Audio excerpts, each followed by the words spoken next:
The fire had not yet reached her when she asked for a cross. It was the morning of May the 30th, 1431, in the old market square of Rouen, and the crowd was thick enough that some had climbed onto window ledges and rooftops to see. A tall plaster pillar rose from a mound of stone, built high on purpose, so that the flames beneath it would not reach her too quickly, and so that everyone in that square, English soldiers, French townsfolk, clergy in their black and white, the curious and the grieving alike, would have a clear view of what was about to happen to the girl chained at its top. A paper mitre had been set on her shaved head. On it, and on a placard nearby, someone had written the words the court at Rouen had settled on her: heretic, relapse, apostate, idolater.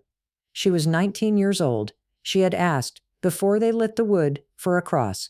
An English soldier standing near the pillar, a common man-at-arms, whose name history did not think to keep, took 2 sticks, bound them together, and passed them up to her. She took that rough little cross and pressed it against her breast, inside her robe, over her heart. It was not enough. She asked for more.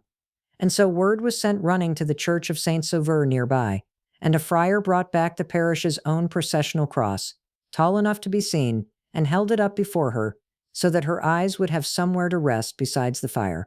That friar was Brother Martin Ladvenu, and he had been with her in her cell in the days before, hearing her confession, bringing her the Blessed Sacrament that final morning against the wishes of men who thought a condemned heretic unworthy of it. Now he stood as close to the stake as the executioner's assistants would allow, holding that crucifix aloft with both arms. And Jehanne Le Pucelle, the girl the whole of France would one day call Joan of Arc, fixed her eyes on it and did not look away. The executioner was a man named Geoffroy Therage. He had built the fire high that day, higher than usual, he said afterward, so that he would not need to finish her the way an executioner sometimes must, with mercy and a blade, before the flames did their slower work. He wanted this death seen in full, undoubted, undeniable. Bishop Pierre Cauchon and the English lords behind him needed a public death, a witness death, one no rumor could later say had been faked or escaped. Therage lit the fire himself, and when it caught, and the smoke began to climb the plaster pillar toward her, Jehanne began to pray. She called on her saints. She called on Saint Michael, the captain of the armies of heaven, who had first come to her as a boy of light in her father's garden at Domrémy, when she herself was a child of 13. She called on Saint Catherine and Saint Margaret, whose voices had walked beside her from that garden all the way to the throne room at Chinon, all the way to the walls of Orleans, all the way to the square. And as the flames rose and the smoke thickened around her, those who stood close enough to hear over the crackling wood and the murmur of the crowd said that she cried out the name of Jesus, cried it again and again, until the smoke took her voice from them entirely. That was the name she died on. Not a curse against her judges, not a plea for the fire to stop. Jesus. It was the last clear word this world ever heard from her, and it is the word this whole book, and the 3 long volumes standing behind it, keeps circling back to, because it tells you everything true about who she was. There is an account, passed down through those who stood in that square, that in the moment the smoke closed over her, a white dove rose from the ashes and flew toward France, and that when the fire had burned itself out, and the executioner went, at the command of his English masters, to rake through what remained, to be certain nothing was left for relic hunters to carry away, he found her heart untouched by the flames. He would say later in tears to a Dominican friar who tried to comfort him, that he feared he was damned for what he had done that day, that he had burned a saint, and knew it even as he lit the fire. He was not alone in that fear. Jean Tressart, secretary to King Henry VI of England, was seen weeping as he left the square, and he is remembered to have said what half of England and all of France would come to believe within a generation. We are lost. We have burned a saint. He was not wrong. It would take 25 years of formal retrial in Paris and Rouen, with dozens of witnesses recalling every detail they had tried for a quarter century to forget, and the direct intervention of a pope, before the church would say so publicly and clear her name entirely of every charge laid against her at Rouen. It would take nearly 500 years after that before Rome declared what the ordinary faithful of France had believed from the hour of her death, that she was a saint, canonized in 1920, and that the fire in the old market square had not been a judgment on her at all, but the last and clearest proof of what she had always said she was. I want you to sit with this scene a moment longer before we go anywhere else, because everything else in this book, everything else in the whole of her story, only makes sense in the light thrown by this fire. Here was a girl from a village so small it does not appear on most maps of medieval France, a girl who had never held a sword before she was 17, who could not read a word of the language the judges at her trial used to condemn her, who had been questioned for months by some of the most learned clergymen in the University of Paris, and had answered them, again and again, with an unlettered clarity that left trained theologians grasping for their next question. Here was a girl who had led armies, who had broken the siege that had strangled Orléans for 7 months, riding into that city on the 29th of April, 1429, at the head of a supply convoy the French had feared could never get through, who had stood beside the Dauphin, a discouraged, doubting young man named Charles, who did not yet believe he was rightly the King of France, and told him things about his own private prayers and his own secret doubts that only God could have shown her, until he wept and believed her and let her lead his army to Rheims. Here was a girl who, on the 17th of July that same year, stood in the cathedral at Rheims with her banner in her hand.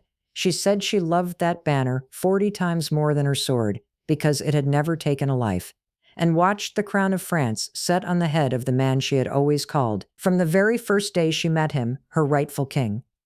And here, less than 2 years later, was that same girl, betrayed by the Burgundians who had captured her at Compiègne, sold to the English who had never forgiven her for what she had done to their war, tried for months by a French bishop eager to please his English patrons, condemned as a heretic by a court that never once let her have a lawyer or an advocate of her own choosing. Here she was, chained to a stake in a market square, calling on the name of Jesus as the smoke rose to take her. If you know nothing else about Joan of Arc when you close this book, know this. She did not go into that fire the way the frightened go, and she did not go into it the way the merely brave go either. She went into it the way the certain go. Every voice raised against her at Rouen, and there were many, learned men with Latin and canon law and the full weight of the University of Paris behind them, had spent months trying to make her doubt what she had heard in that garden at Domrémy when she was 13 years old. They asked her, in 100 different ways, whether she was certain her voices came from God and not from the devil, dressed in borrowed light. And she told them, plainly, again and again, in words the court recorder wrote down, and which survive still in the trial transcript for anyone to read. She was certain, not hopeful, not trusting despite doubt, the way even holy people so often must. Certain the way you are certain of the sun or your own name. That certainty is what this whole book is going to try to show you, chapter by chapter, moment by moment, from the garden at Domrémy to the walls of Orléans, to the crown at Rheims, to this fire in Rouen, and past it, into the long silence, and then the astonishing vindication that followed. It was not a certainty she manufactured for herself out of stubbornness or youthful zeal, the kind that so often curdles under real pressure. Hers held. It held through months of interrogation by men trained precisely to break it. It held through the terror of the stake itself. Those who stood close enough to see her face in that square did not describe defiance, and they did not describe despair. They described a girl looking up at a wooden cross held above the smoke, saying the name of the one she had followed since she was a child in her father's garden. All the way to the end that garden had been leading her toward the whole time. Though she could not have known it then, she asked, before the flames were lit, that Brother Ladvenu hold that cross where she could see it until the very last. He did. That is not a small detail, and I do not want you to pass over it quickly. A girl surrounded by enemies, abandoned by the king she had crowned, condemned by churchmen who should have been her shepherds and were instead her executioners in every way but the final one, and her last request in this world was simply to keep her eyes on a cross, not to be saved, not for the fire to be quenched, only to see, until the smoke took even that from her, the sign of the God she had trusted with her whole short life. We are going to go back now, all the way back, past the crown at Rheims and the walls of Orléans and the throne room at Chinon, back to a village on the border between Burgundian France and the France still loyal to its true king. A village so small and so unremarkable that God's choosing of it can only be understood the way we understand his choosing of Bethlehem, as a sign, from the very first page of the story, of exactly whose story this was always going to be. We are going back to Domrémy, to a garden and to a girl of 13 who heard a voice of light call her name for the first time, and was, from that day forward, never quite the same ordinary child again. But before we leave this square, look once more at what is standing at its center. Not a broken girl, not a victim merely, though she was that too, betrayed by a king who owed her his crown, and abandoned by a church that should have shielded her. Look instead at what 19 years and a fire could not take from her, the name still on her lips as the smoke closed over her, the cross still held before her eyes by a friar who would not leave his post, the certainty that had carried her from a village garden to a coronation and now, at the very last, into the fire itself, still burning brighter than the flames around her. That is where this book begins, because it is where the whole truth of her is most plainly seen. Everything that follows, the girl, the visions, the armies, the crown, the trial, the flames, and the long, slow vindication of everything she ever claimed to be, is simply the unfolding, backward and forward, of what stood revealed in that one square on that one May morning, a maid who was not afraid, because she had never, not for one single day of her short life, been alone. The Meuse River is narrow at Domrémy, narrow enough that a child could stand on the bank and throw a stone clean across it, and in winter it freezes at the edges in white lace that melts by noon. It is not a place that announces itself. You could travel the road from Toul to Vaucouleurs 100 times and never think to stop, never guess that heaven had marked this particular bend of water, this particular cluster of stone houses with their thatch going gray, as the birthplace of the woman who would put a king back on his throne. That is exactly how God prefers to work. He has always preferred the overlooked hillside to the palace, the manger to the temple, the shepherd boy to the general. Bethlehem was nowhere too, a scrap of Judea that mattered to no one until it mattered to everyone. Domrémy sits in that same old, patient tradition, the tradition of unlikely soil, chosen on purpose, so that when the harvest comes, no one can say it was the ground that did it. She was born there, in the dead of winter, in the house that still stands today on the village's single street to Jacques d'Arc and Isabelle Romay. The village keeps her birth near the 6th of January, Epiphany, the feast of the Magi who followed a star to a child they did not expect to find in a stable. And the people of Domrémy have always cherished that nearness, the sense that the girl who would follow voices was born on the very day the church remembers others who followed a light none of their neighbors could see. Jacques d'Arc was no one of consequence by the reckoning of the world, a labourer, a farmer with land enough to keep his family fed and a little standing in the village, doyen of sorts, a man trusted to speak for Domrémy when speaking was needed. Isabelle carried the name Romay because she had once made the long and costly pilgrimage to Rome, and a woman who walks to Rome and back in the 1400s is not a woman of soft devotion. She was the one who taught her daughter to pray. Jehan herself would say so, years later, to judges who wanted to know where a peasant girl had gotten her paternoster and her ave and her credo. She learned them, she said simply, from her mother. No priest, no convent schooling, no book. A mother's voice at the hearth, repeating the old words until a small girl could repeat them back, and one day mean them. There were 5 children in the dark house, Jacquemin the eldest, then Catherine, then Jehan, then Jean, then little Pierre. And Domrémy was full of such households, full of children who spun wool and drove animals and helped with the harvest, because that is what a farming village asks of its children and has always asked. Jehan was not spared the work. Her neighbors, questioned decades later when the church went looking for the truth about her, remembered a girl who sewed and spun as well as any woman in the parish, who was not too proud or too pious to get her hands rough. Some remembered her minding the family's animals in the fields outside the village, the way any farm daughter might, though this was never her whole life, only a piece of it, and the legend that made her a full-time shepherdess grew larger over the centuries than the record can properly hold.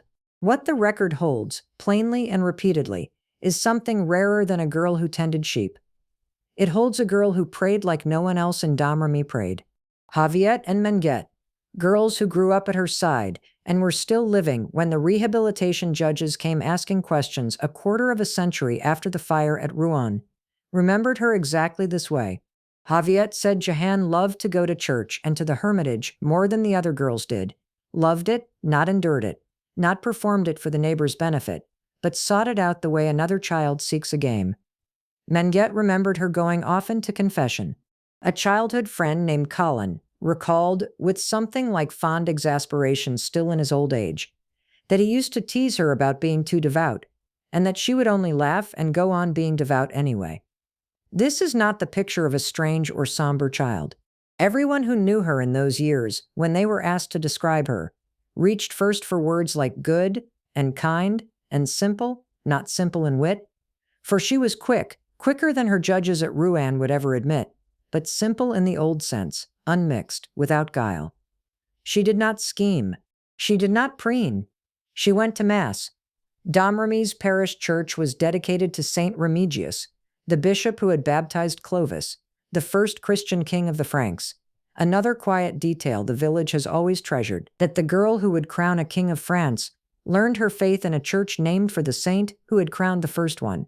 She was baptized there herself, in that font, under that name, Jehan, given her by parents who could not have known what the world would someday call her, La Pucelle, the Maid, a title she would claim for herself before soldiers and before kings and, at the end, before men who wanted to burn her for it, but which began humbly enough as nothing more than a daughter's name in a village register. The bells of that church mattered to her enormously, and this is one of the small, human, unforgettable details the record has kept. There was a bell ringer in Domrémy named Perrin Drapier, and Jehan used to give him little gifts, wool from her own spinning, small kindnesses, so that he would ring the bells more often, and ring them longer, especially for Compiègne at the close of day. She loved the sound of bells calling people to prayer. She could not get enough of it. Perrin himself remembered this at the rehabilitation trial. An old man recalling a young girl's strange, specific generosity. "Pay me to pray more," she seemed to be saying. "Pay me to call the village to God one more time before the dark comes down." It is a detail no inquisitor invented and no chronicler embellished, because no one thought to embellish it. It simply sat in the testimony, small and true, the way the most convincing details in any life always do. She loved the poor with the same plainness.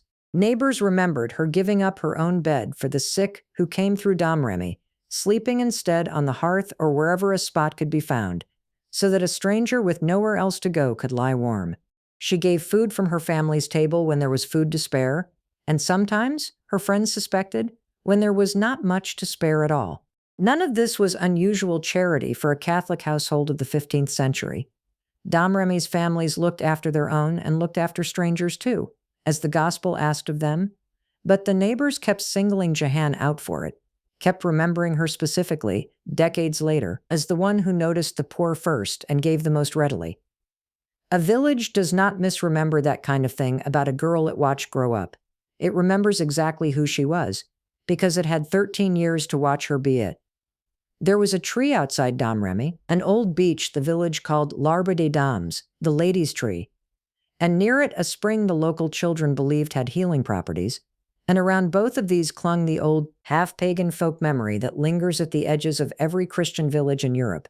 Stories of fairies who danced there at night, ladies of the wood who might grant a wish to a child who left a garland on the branches. The children of Domrémy went there in the spring, as children had gone there for generations, to hang crowns of flowers and sing and pretend at magic the way children everywhere pretend. And Jehan went with them, because she was a child among children, and this was simply what Domrémy's children did. Her own godmother claimed, according to what was later reported, to have seen the fairy ladies herself. Jehan never claimed any such thing. She admitted freely, when men at Rouen tried to turn her childhood games into evidence of witchcraft, that she had gone to the tree, had danced there, had sung there, and had never once seen anything but trees and grass and her own laughing neighbors. It was an old wives' tale, nothing more, the same kind of tale that clung to 100 village trees across France, and she said so plainly, without shame, and without the faintest need to defend herself, because there was nothing there to defend. Her judges wanted a witch's grove. What they got, from every witness who ever spoke of it, was a garland-hanging game that any Catholic child in Lorraine might have played on a warm May afternoon. and a girl who told the truth about it even when the truth would be twisted against her. That willingness to tell a plain truth to men who wanted a different answer, that too was already forming in her at Domrémy, though no one there could have guessed what it would someday cost her. Domrémy itself sat on a border that mattered more than most villages' borders ever do. It belonged to the Kingdom of France, part of the Berrois territory that answered, however loosely, to the French crown. But it stood surrounded, nearly encircled, by lands loyal to the Duke of Burgundy, who by the time Johann was old enough to notice such things, had made common cause with the English against the very king Domrémy called its own. Maxey-sur-Meuse, a village just across the river, held for Burgundy. And the children of the two villages sometimes carried their parents' quarrel into their own small fights, the way children will. Johann, her friends remembered, was not one to pick those fights, but she was not one to hide from what her village believed either. Domrémy was French soil and a sea of contested loyalty, and everyone who lived there, farmer, mother, child, grew up knowing that the war raging across France was not a distant rumor but a fact that could arrive at their own door. It did arrive more than once in the years of her girlhood. Bands of soldiers, Burgundian sympathizers among them, moved through that stretch of Lorraine burning what stood in their path, and Domrémy's people at least once had to flee their own houses for safety, driving their animals ahead of them, sleeping rough until it was judged safe to go home again. A girl who grows up watching her village pack up its cattle and its children at the rumor of soldiers on the road does not grow up thinking of war as a story. She grows up knowing its weight in her own legs, running. This was the France that made her before ever a voice spoke a word to her, a France torn nearly in half, an uncrowned heir hiding south of the Loire while an English child was called king in Paris, a border village that had to choose every season whether the danger coming down the road wore French colors or not. It is worth sitting with that fact plainly, because it is easy, looking back from the far side of her story, to forget how ordinary and how frightened that world was. Domrémy was not spared the war so that its daughter could later end it. Domrémy lived inside the war, small and vulnerable, and often afraid, the way every village on that frontier lived, and its daughter grew up afraid with it. Not a stranger to fear, never that, but a girl who would one day be asked to walk straight into the heart of what frightened her, and would go. None of that was visible yet, of course, to the neighbors who watched her spin wool by the fire or hang flowers on the fairy tree in May. What they saw was simpler than a destiny. They saw a good girl. A girl quicker to church than to games, quicker to give her bed to a sick stranger than to keep it for herself, quicker to pay the bell ringer for one more round of prayer than to spend her small coins on herself. If you had stood in Domrémy in those years and been asked to point out the child God had chosen to save France, you would very likely have pointed anywhere but at her. Not because she was hidden exactly, but because she looked so entirely like what she was, a farmer's daughter, one among 5 children, one among a village full of children, praying a little harder than the rest and telling the truth a little more plainly than the rest, and otherwise indistinguishable from the soil that grew her. That is the whole of the mystery and the whole of the mercy in it. God did not need a remarkable village to raise a remarkable soul. He needed only a mother who taught her daughter the Ave Maria and meant it, a church whose bells rang long into the evening because a girl paid to keep them ringing, and 13 ordinary years in which nothing visible marked her out at all, so that when the marking finally came, when a voice broke into the quiet of a summer garden and called her by no name but her own, there would be no mistaking whose work it was, not Domrémy's, not Jacques d'Arc's, not Isabel's, not even, in the end, Johann's own. Heaven had been tending that soil the whole while, patiently, the way heaven always tends the soil it means to use, and no one in the village, not her mother, not her friends, not the old bell ringer counting her wool against his rope, had the smallest idea it was happening. They would know soon enough. The garden was already waiting. Noon in Domrémy fell the way it always did, the sun straight overhead, her father's fields quiet, the working households of the village pausing for bread and broth before the afternoon's labor began again. Johann was 13 that summer, standing in her father's garden, close by the church, when the bell for the Angelus rang out across the valley. She had heard that bell 1,000 times. She would hear it in memory for the rest of her short life. But on this particular noon, something came with it that had never come before. A light, then a voice. She was frightened. She said so herself, years later, under oath. to men who wanted very badly to prove she was lying about everything else she would ever say. She was frightened, the way any child would be frightened, alone in a garden, when the ordinary air breaks open. But the voice did not threaten her. It came from the direction of the church, and it was, she would later testify, a beautiful voice, and it told her to be good, to be an obedient child, to go often to church. That was all, that first time. Be good, go to church. It was the kind of instruction her mother might have given her, the kind of thing said in every Christian household in Lorraine that summer, except that it arrived wrapped in light, and it came from somewhere no mother's voice had ever come from, and it left her trembling in a way no scolding ever had. This is the part of Jehan's story that separates those who know her only as a soldier from those who have sat with the trial record long enough to understand what she actually was. Before she was a captain, before she wore armor, before a single Englishman had heard her name, she was a girl in a garden who had just been spoken to by heaven and who did not yet know what to do with that. What she did, and this matters more than almost anything else in the whole of her life, was not run to tell anyone.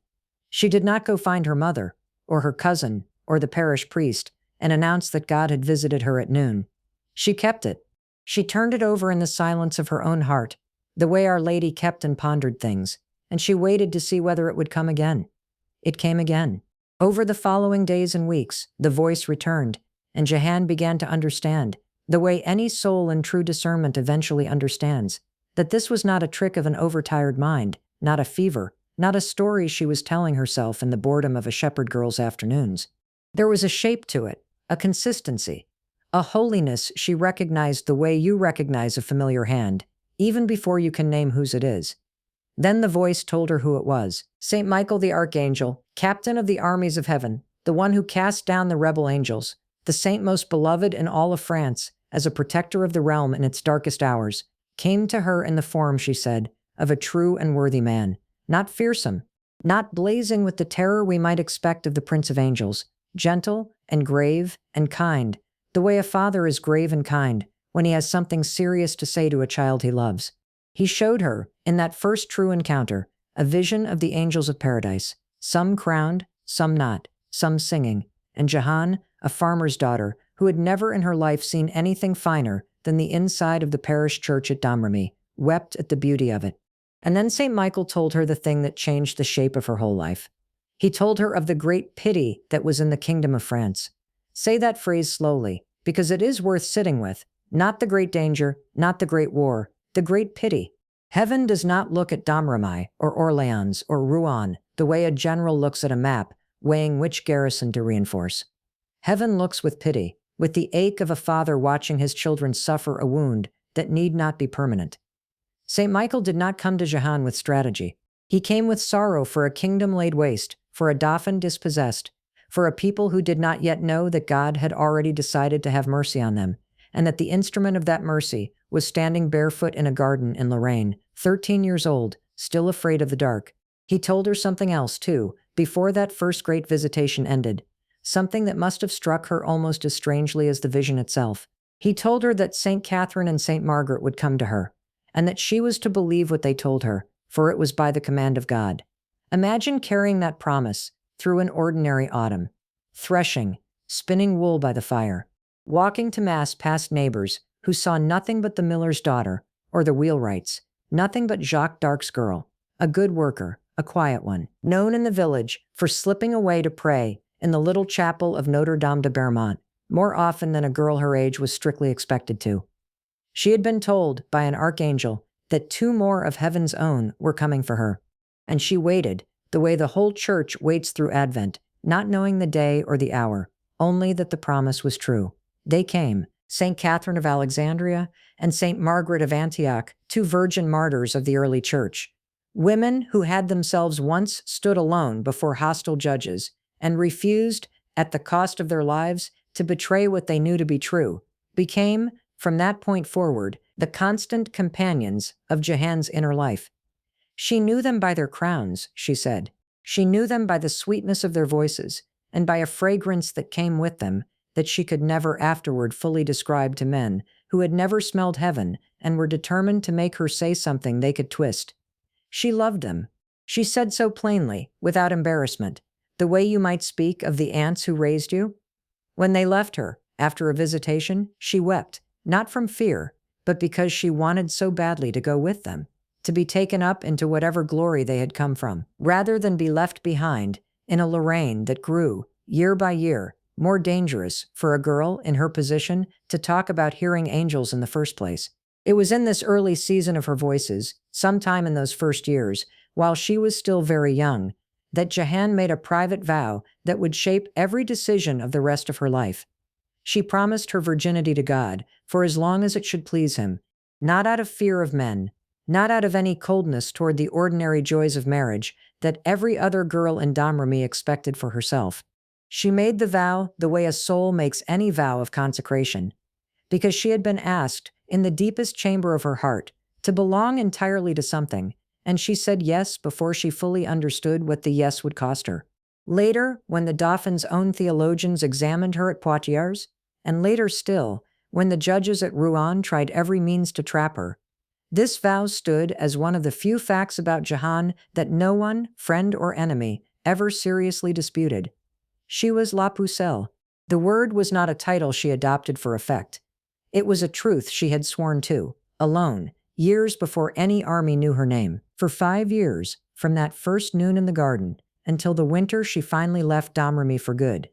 This was the whole of Jehan's secret life. 2, sometimes 3 times a week, the voices came. Toward the end, almost daily. She came to love the sound of church bells above every other sound in the world, because the bells so often seemed to summon the voices or to accompany them.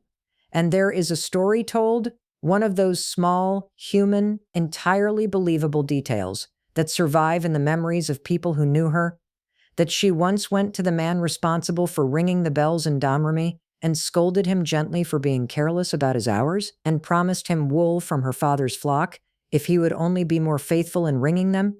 A 13-year-old girl bargaining in yarn for the sound that brought her saints. And all the while, the ordinary life of the Dark household went on exactly as it always had. She spun wool. She sewed. She took her turn watching the animals in the fields beyond the village. Though, contrary to what later legend liked to claim, she was, by her own sworn testimony, not chiefly a shepherdess, but a girl who worked mostly at her needle and her spinning wheel, as skilled at the housework as any woman in Domrémy.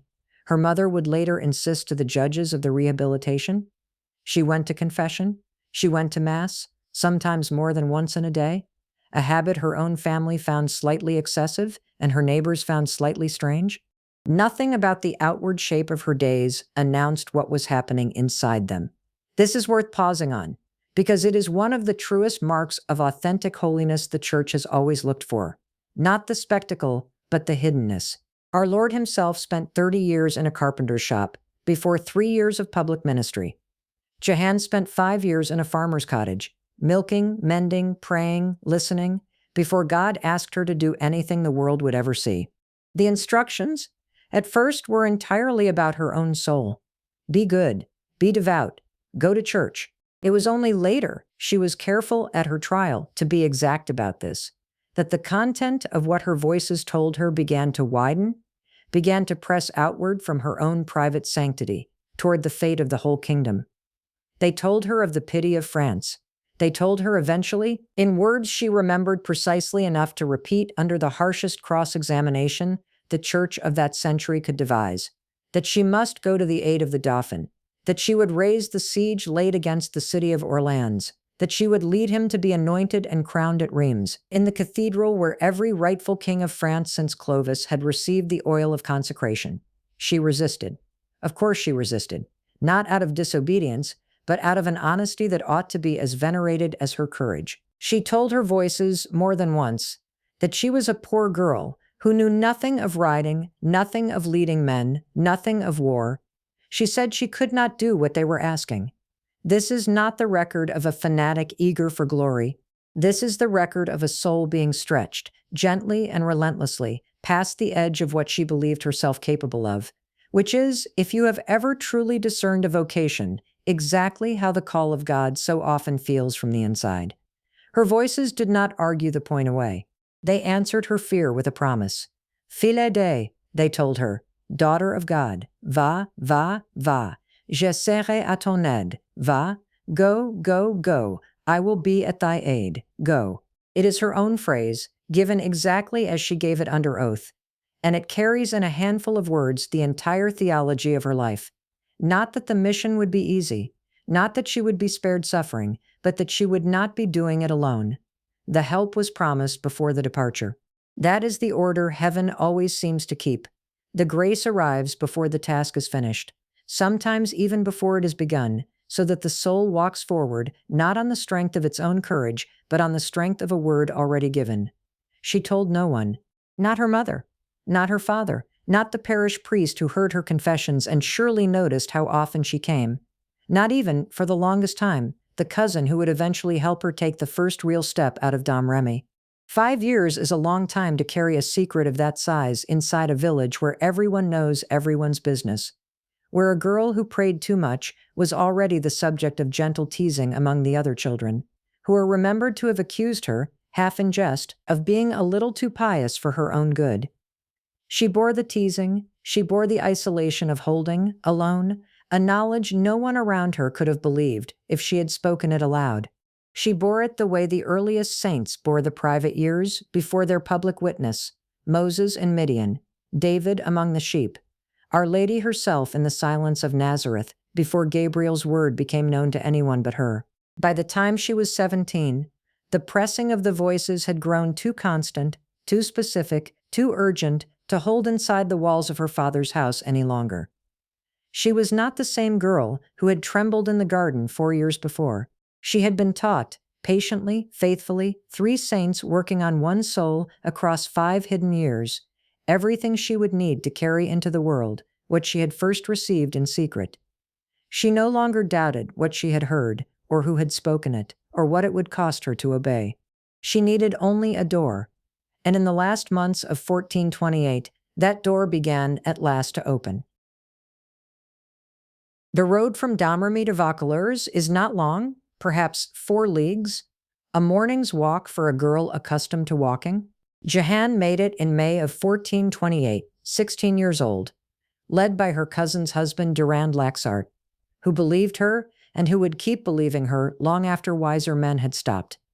She had told him what her voices had said, that she must go to Robert de Baudricourt, captain of the king's garrison at Vaucouleurs, and that he must send her to the Dauphin, and that the Dauphin must place her before an army, and that the army must relieve Orléans, and that Orléans was only the beginning. It was, by any measure a sensible man would use, an absurd errand. Laxart took her anyway. Baudricourt received her the way a busy captain receives village girls who arrive with wild claims, briefly, and with contempt. The words he is remembered to have said to Laxart were blunt. Take her back to her father, and give her a good slapping. He did not raise his hand himself, he did not need to. The message was plain enough. This is not your affair, girl, and it is certainly not mine. She went home. What choice did she have? 16, unescorted, penniless, with no letter, no rank, no claim on anyone's attention but her own conviction. The door had simply closed, and it stayed closed through the summer and into the autumn, while the war went on being the war, Burgundian raiders sweeping down on villages like Domrémy, forcing her own family, along with half the parish, to flee for safety to the walled town of Neufchâteau, sleeping in strangers' houses, watching from a distance to see whether their own roofs would still be standing when they returned. Jehanne watched all of it. She helped her mother. She tended the flocks when there were flocks left to tend. She went to Mass. She prayed. And the voices did not go quiet, and they did not change their message, and they did not tell her to give up. By January of 1429, she was back at Vaucouleurs, and this time she did not come to ask and be refused. She came to stay until the answer changed. She lodged with a wheelwright's family in the town, Henry and Catherine Leroyer, decent people who let a village girl with no money and an impossible errand sleep under their roof for weeks on end, because something about her held them.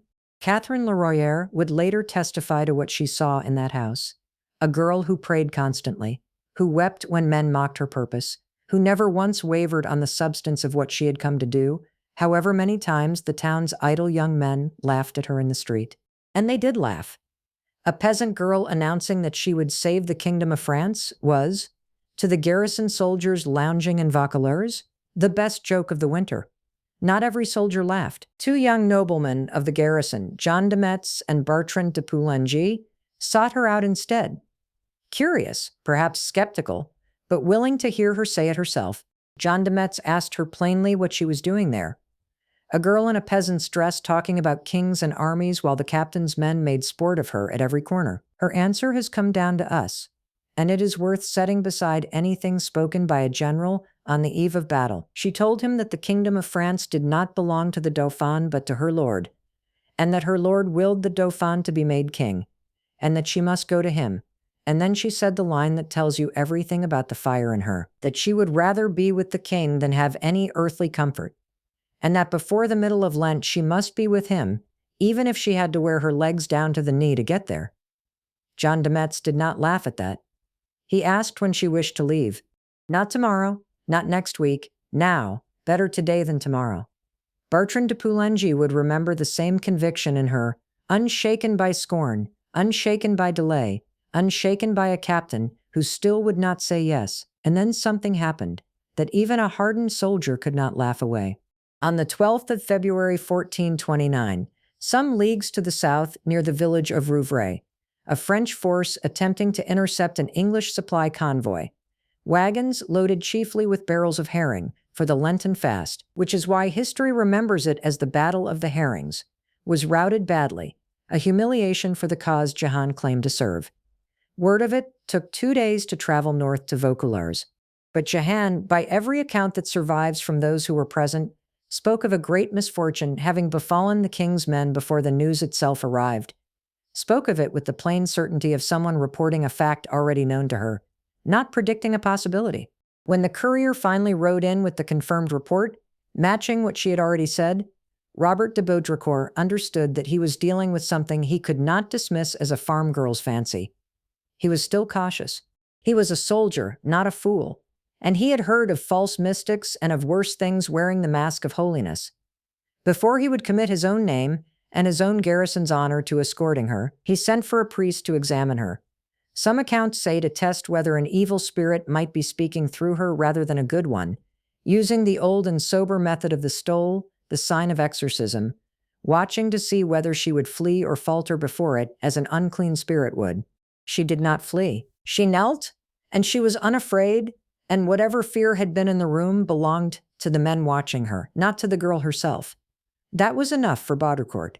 Sometime in mid-February, he gave the word she would go to the Dauphin and Vaucouleurs would send her properly. What happened next in that town is one of the most tender details in the whole record of her life. The townspeople of Vaucouleurs, not the garrison, not the captain, but ordinary people who had watched a peasant girl pray in their church and be mocked in their streets for months, took up a subscription among themselves to outfit her for the road. They bought her a horse. They bought her the clothes of a man, doublet, hose, boots, a short tunic cut for riding, because a girl could not cross 100 leagues of country crawling with Burgundian patrols and English garrisons dressed as a girl and hope to arrive at all, let alone arrive whole. Jehan herself, by her own later account at her trial, insisted on the cropped hair that went with it, cut round in the style of the pages and men-at-arms, the style called à l'équinson, so that from any distance and in any light she would pass for what she needed to pass for. One more armed rider among several. Nothing worth a second look from men who would have looked twice, and worse, at a lone young woman. Robert de Baudricourt himself gave her a sword, plain but real, the first weapon anyone had placed in her hands, though it was not the sword she would carry into her greatest battles. On the 23rd of February 1429, she rode out of Vaucouleurs through the Porte de France, and the record says the townspeople who had clothed her stood and watched her go, not knowing whether they had outfitted a saint or a girl riding to her death, only knowing that they believed her enough to spend their own coin on the chance. She did not ride alone.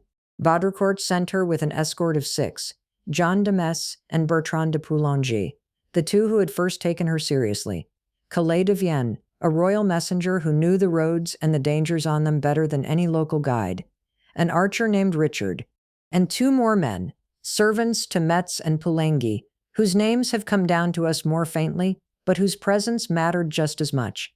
Because 11 days on that road needed every sword among them. Before they left, Jehan is remembered to have said that she feared nothing, that God had made the road clear before her, and that she was born for this. It was not bravado. It was the same plain, unhedged certainty she had shown the priest with his stole, the same certainty she had shown John de Metz in the Leroy's house. She needed every scrap of it, because the road she had chosen, or rather, the road her voices had chosen for her, ran straight through the heart of enemy country. This was not friendly ground between Vaucouleurs and the Dauphin's court at Chinon. Burgundian garrisons held towns along the direct route. English patrols ranged wherever supply lines needed protecting. The countryside was thick with soldiers who would have been glad to seize a small party of riders for ransom, for sport, or simply because war makes men suspicious of strangers on the road. 6 armed men and 1 girl in men's clothes could not simply ride the king's highway and hope for the best. They rode instead the long way, the hidden way, skirting towns rather than passing through their gates, choosing fords over bridges, because bridges were watched and fords in winter were not, because no sane patrol expected travelers to cross a river swollen with the last of the winter melt, when a proper crossing lay just downstream. They traveled mostly by night, when a small party moving quietly through the dark drew less notice than the same party crossing open country in daylight.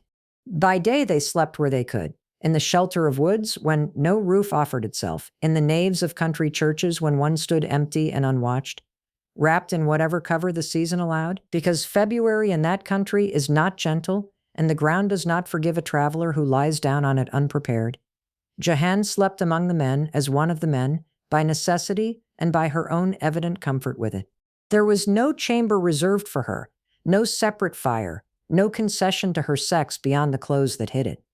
Bertrand de Poulengy would later testify that he and his companions had been afraid, more than once, of the temptations that 6 soldiers alone, with a young woman on the road, might have brought upon themselves and upon her, and that something in her presence, some quality neither he nor Jean de Metz could fully name, even years afterward, when they gave their sworn testimony, made such thoughts simply fall away. They did not touch her. They did not think to. Whatever it was in her that had silenced the mockers of Vaucouleurs silenced something in them too. Out on the road, where no town's opinion could have shamed them into restraint, if they had wanted otherwise. 11 days. 350 miles, more or less, of frozen fields and hidden fords and towns, given a wide and wary berth.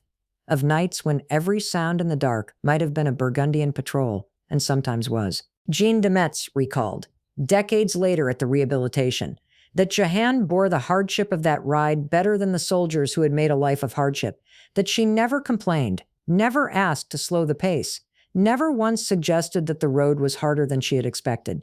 She had told him, before they ever left Vaucouleurs, that she feared nothing because the way had already been made clear to her. 11 days of enemy dark did nothing to unmake that clarity. There is a moment in the middle of that ride, remembered by her companions and treasured ever since by those who have followed her story, in which the party came at last to a stretch of country where they could hear Mass, a rare comfort on a road built for hiding, not for church-going, and Jehan insisted they stop for it, whatever the risk of delay, whatever ground it cost them. She had not left Domrémy to abandon her prayers. She had left Domrémy because of them. The soldiers who rode with her learned quickly that the girl's discipline in the saddle was matched exactly by her discipline at the altar rail, and that the second discipline was, if anything, the one she would bend least for. By the 4th of March, or by the 6th in some tellings, the small party came in sight of the towers of Chinon rising above the river Vienne, and the 11 days of frozen fords and hidden roads and churches slept in fully clothed were, in that instant, behind them. They had not been caught. They had not been turned back. 6 armed men had brought a 17-year-old girl from the eastern edge of the kingdom to the very door of the man she had ridden all that way to see, through a countryside built to stop exactly this kind of journey. And none of them, not Metz, not Poulengy, not Baudricourt back in Vaucouleurs turning the news over in his own mind, could say with confidence how it had been done, except to say that she had been unafraid the entire way, and that whatever had kept her unafraid had somehow kept all 7 of them alive as well. Robert de Baudricourt had refused her once. He had made her walk home defeated, had told her father in effect to correct a wayward daughter with the back of his hand. And then he had watched her come back, unbroken, and had watched his own garrison's soldiers begin, one by one, to believe her before he did, and had tested her with a priest's stole, because he did not know what else to do, with a certainty that would not crack, and had finally, cautiously, but finally, put his own name behind hers, and sent her out the gate of Vaucouleurs, with an escort and a sword, and the blessing of a town that had clothed her out of its own pocket. She had not turned back once. Not at the first refusal, not at the mockery in the streets, not at 11 days of enemy dark between her and everything she had promised God she would do. The girl who arrived at the gates of Chinon was the same girl who had walked into Vaucouleurs the first time 9 months before. Only now there was no one left standing in the road ahead of her who could send her home again. The castle of Chinon rose above the Vienne River like a promise the Dauphin himself no longer quite believed.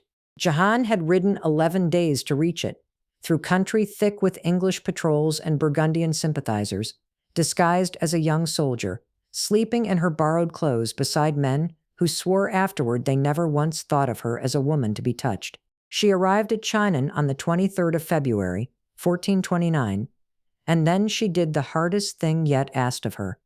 She waited 2 days. 2 days for a girl who had already ridden past every obstacle Robert de Baudricourt could throw in her path, who had crossed a kingdom at war to reach this one room. She lodged in the town below the fortress and sent word up to the court that she carried a message from God for the rightful king of France. The court, understandably, was in no hurry to believe her.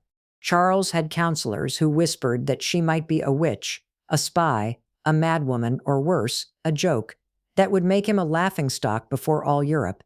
He was 26 years old, uncrowned, disinherited by his own mother's testimony, hemmed into a shrinking pocket of loyal territory, while the English called him, with open contempt, only the King of Bourges. He had every reason to be cautious. He had almost no reason left to hope. And so, on the evening she was finally admitted, the court arranged a test of its own, one meant to catch her out before she ever opened her mouth. The great hall at Chinon blazed that night with 50 torches, and, by the account of those present, 300 knights and lords crowded shoulder to shoulder in silk and mail, the largest gathering many of them had ever stood among. Charles did not sit upon his throne. He dressed himself plainly, and stood back among the press of courtiers, while a nobleman of the court, some say the Comte de Clermont, was set upon the throne in the royal robes, crowned in candlelight, waiting to see if the peasant girl from Domrémy could be fooled by velvet and gold thread. She was not. Jehan walked the length of that hall, a slight figure in a soldier's doublet among towering lords, and she did not so much as glance at the man seated on the throne. She went straight through the crowd to where Charles stood in the shadow of his own courtiers, knelt before him, and greeted him by a title no impostor on a borrowed throne could have earned from her. Gentle Dauphin, I am Jehan la Pucelle. The King of Heaven sends word to you through me, that you shall be anointed and crowned in the city of Reims, and that you are the true heir of France and the king's own son. A silence fell over that hall of 300 that the chroniclers still struggle to describe. Men who had come to watch a peasant girl embarrass herself, watched instead as she named the true king unerringly out of a crowd built specifically to deceive her, and did it as easily as a daughter recognizing her own father's face. But there was more. And it is the more that has echoed down 5 centuries of devotion to her. Charles drew her aside, away from the crowd, away from the torches and the straining ears of his council. And there, in private, Jehan told him something that no living soul but Charles himself could have confirmed. The chronicles do not record the words. What they record is the effect. Charles, by every eyewitness account, went pale, and then wept, and from that hour his doubt of her began to dissolve like frost under morning sun. We know, from what came after, and from what has been passed down in the devotion of the faithful, the shape of the burden she lifted from him that night. Charles had carried for years a hidden fear, one he had confessed to no one, that he might not be the true and legitimate son of the King of France at all, that the scandal surrounding his mother, Queen Isabeau, might mean the crown he was fighting for was never rightfully his to claim, that he was praying and bleeding and starving his kingdom for a throne God himself did not intend him to have. He had asked heaven, alone, in the silence of his own heart, for some sign that would answer that fear once and for all. And a girl who had never set foot in his court, who had never been told what troubled a Dauphin's private prayers, spoke to that exact wound and closed it. There is no explaining that by any means the world recognizes. There is only recognizing it the way Charles himself recognized it, on his knees in the corner of a torchlit hall in 1429. This is what her voices had prepared her for through 5 years of interior silence and testing in Domrémy's fields. Not merely the courage to leave home, but the precision to speak the one word a broken king needed to hear in order to believe again that God had not abandoned his line. From that night, Charles believed her. But Charles was not, by law or by wisdom, permitted to act on belief alone. A king's counselors, and his mother-in-law, Yolande of Aragon, foremost among them, understood exactly how much was at stake in arming an unknown girl and sending her to relieve a besieged city. If she was truly sent by God, France might yet be saved. If she was not, and the court armed a fraud and marched her to Orléans under the royal banner, the mockery of Christendom would finish what the English army had started. So Charles did what a prudent king does with a claim this enormous. He sent her to be tested by the church. For roughly 3 weeks in March of 1429, Jehan was examined at Poitiers by a council of theologians, doctors of law, and churchmen assembled under Regnault de Chartres, Archbishop of Rennes, the very city her voices had already named as the place of the coronation, though none of these learned men yet knew it. They questioned her for hours at a stretch, these men trained in Paris and in the schools of canon law, testing an illiterate farm girl on points of doctrine and discernment that would have unsteadied a seminarian. She met every question with the same plain, unshakable clarity that had answered Robert de Baudricourt at Vaucouleurs. One friar pressed her hardest, a Dominican named Séguin de Séguin, who asked her, not unreasonably, what language her voices spoke and whether God, if he wished to save France, had any need of soldiers at all. Her answer to that second question has been repeated in every telling of her story since, because it carries in one sentence the entire theology of her mission. In God's name, the men-at-arms will fight, and God will give the victory. She did not claim that faith excused France from the labor of war. She claimed that faith and the sword belong together, that God's help does not remove the need for courage but crowns it. It is the same truth every soldier who ever knelt before a battle has needed to hear, and she delivered it to trained theologians without a day of schooling behind her. Séguin, by his own later testimony at the rehabilitation trial, pressed her further still, demanding some proof, some sign that she spoke true. Her reply cut through the room the way it always did. She had not come to Poitiers to work signs. She had come to Orléans to raise the siege, and there the men could see whatever sign God chose to give. Send her with men in arms, she told them, and the truth of her mission would be written in what happened next. The doctors of Poitiers, after weeks of this, could find in her nothing contrary to the faith, no trace of heresy, no evidence of witchcraft or diabolical influence, nothing but a young woman of startling humility and unshakable certainty who spoke of her voices, St. Michael, St. Catherine, St. Margaret, with the same calm familiarity another girl might use to name her own sisters. But the court's examination of her was not only theological, it was, in the plain and necessary way of the age, physical as well. La Pucelle was not merely a name Jehan had chosen for herself out of piety. It was a claim, a specific and testable claim, that she came to this mission as a consecrated virgin, whole and untouched, her body given entirely to God's purpose, the way her will already was. And so Yolande of Aragon, Charles's own mother-in-law and one of the sharpest political minds in France, assembled a company of matrons to examine Jehan and confirm the truth of that claim with their own eyes. They found exactly what she had always said of herself. She was La Pucelle, in fact, not only in title, a virgin, sealed, entire, exactly as she had claimed since the day she first stood before Robert de Baudricourt and told him what her voices had asked of her. There are those who imagine purity as a fragile thing, easily lost, always at risk. Jehan's purity was not fragile. It had ridden through 11 days of soldiers' camps and open country unmarked and untouched, and now it stood confirmed by the very women whose task it was to know.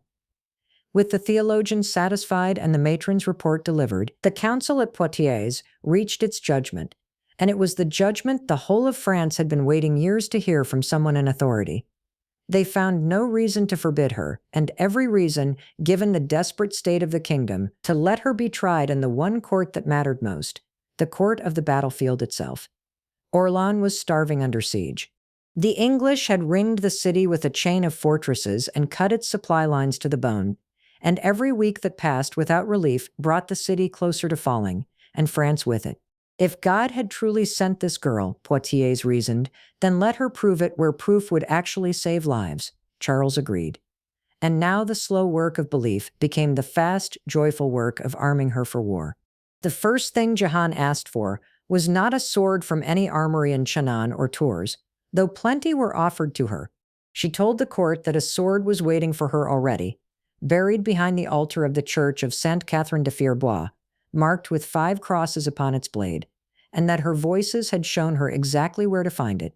Men were sent to the church, a shrine to St. Catherine herself, one of the very saints who spoke to her, and behind the altar, precisely where she had said it would be, lay an old sword, rusted with age, bearing the 5 crosses she had described.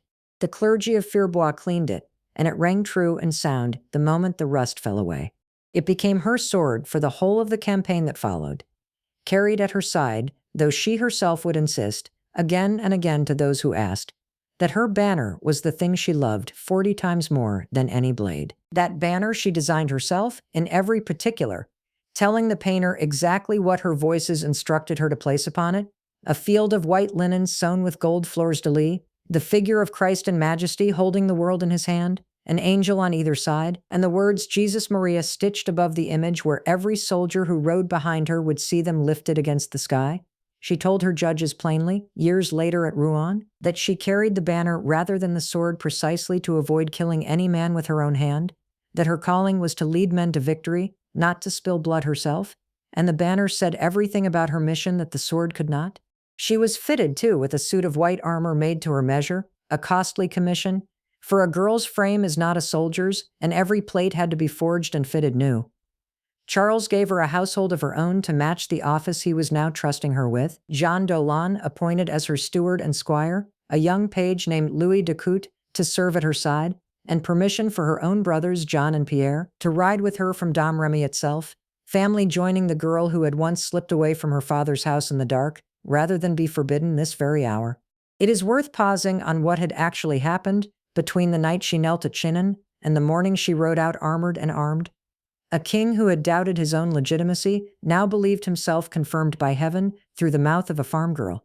A council of the church's own scholars, trained to find heresy and far smaller claims than hers, had examined her for weeks and found nothing to condemn. A company of noble women had confirmed with their own eyes that she was every bit the consecrated maid she claimed to be, and the kingdom's own armorers, tailors, and clergy had outfitted her, sword from a saint's altar, banner of her own devising, armor cut to her exact frame, as though the whole apparatus of a struggling nation had turned, in a matter of weeks, to serve a call that had begun 5 years earlier in the quiet of a garden in Domrémy, with a light and a voice no one else could hear. She was 17 years old. She had never led men. She had never worn armor before the smiths of Tours measured her for it, and now she sat a horse in white plate with a banner of Christ in majesty rising above her head, recognized by her king, cleared by his theologians, confirmed by his ladies, armed by his craftsmen, every earthly authority that could test her having tested her and found her true. Orléans lay ahead, starving and surrounded. The voices that had never lied to her had one more thing to say before she rode. The city would be relieved, and she would be there to see it. The people of Orléans did not wait for morning. It was the night of April 29th, 1429, and word had traveled ahead of her, down the river roads, through the gates, into the houses where families had been rationing bread for 7 months under English siege, that La Pucelle was coming with a convoy of supplies and soldiers.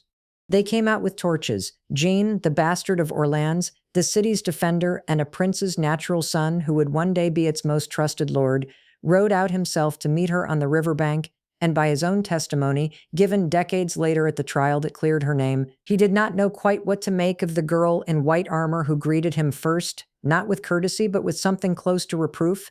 She had wanted to come by the direct road, past the English forts, and been overruled by the captains who thought it too dangerous. She yielded that once. She would not yield again.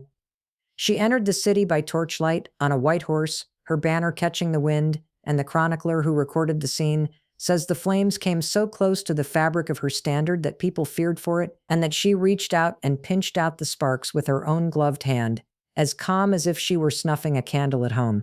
The crowds pressed so thick around her that her horse brushed against a torch, and the banner caught fire in truth, and she spurred forward and put it out herself without breaking stride. The city that had been starving on hope now had the thing hope had promised. She did not waste the days that followed. Before a single assault, she sent a letter, dictated, since she could not write, but signed with her mark, to the English commanders camped in their fortified bastilles around the walls. And it was not a diplomat's letter.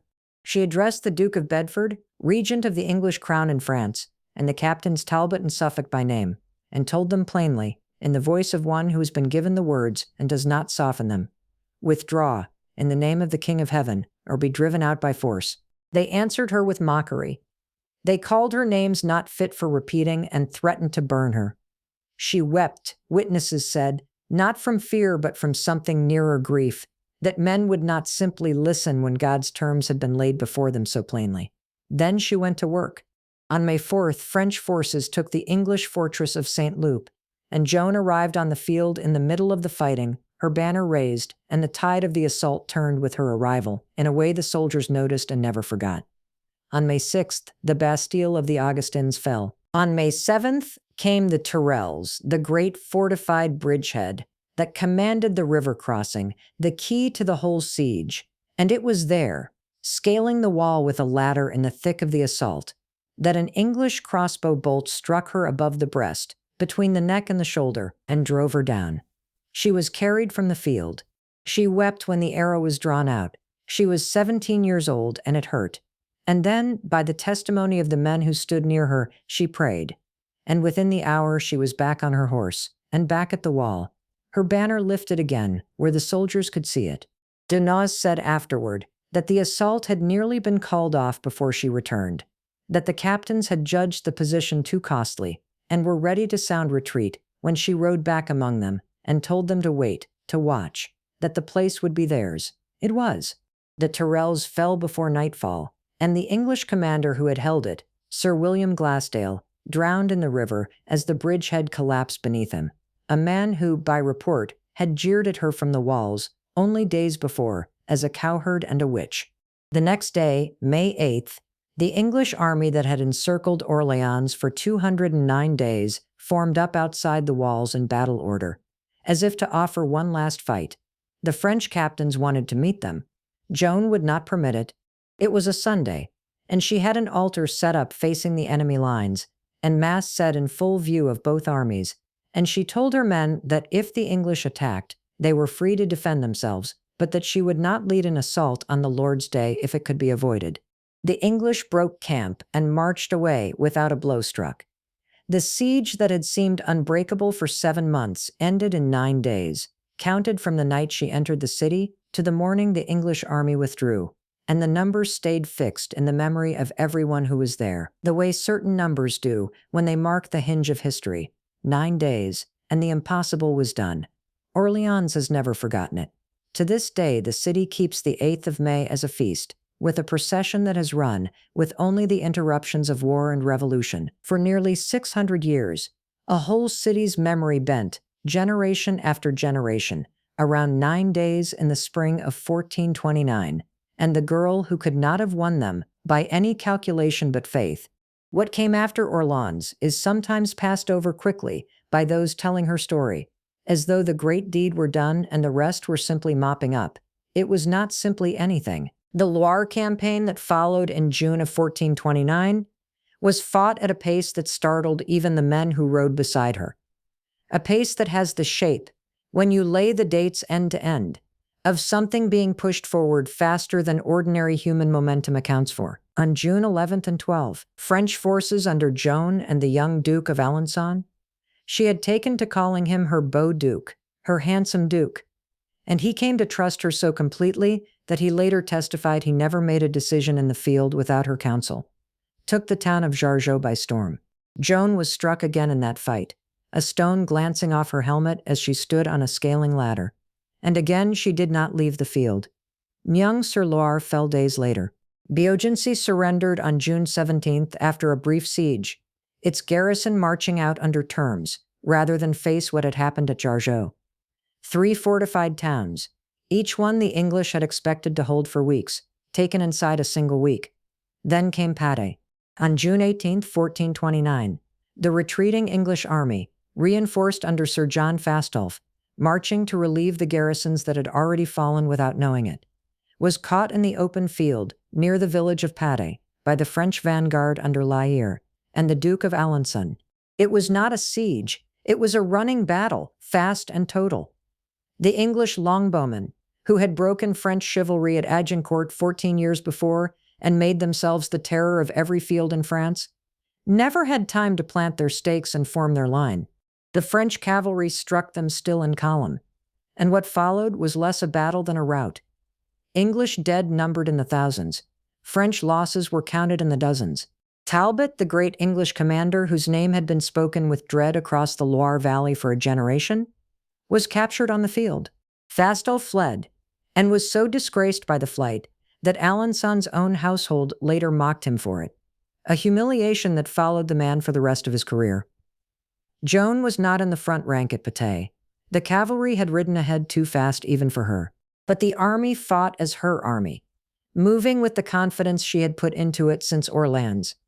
And when the battle was done, the military power that had held northern France in an iron grip for a generation had been broken in the field in a single afternoon. Historians who have no interest at all in her sanctity still call Patay one of the most complete tactical victories of the entire war, the mirror image, fought by Frenchmen at last, of what the English longbow had done to French knights at Crécy and Agincourt. Orléans in 9 days. Jargeau, Meung, Beaugency, Patay in 1 week after that. The English army that had seemed in March to be an unmovable fact of French life, a weight the whole kingdom had learned to live bent under, was in ruins by the end of June, and the road to Rheims, the ancient coronation city of the kings of France, lay open in a way it had not been open in a generation. This is the part of the story that asks to be believed as plain fact, because it is plain fact, recorded in chronicles by men on both sides of the war who agreed on almost nothing else about her.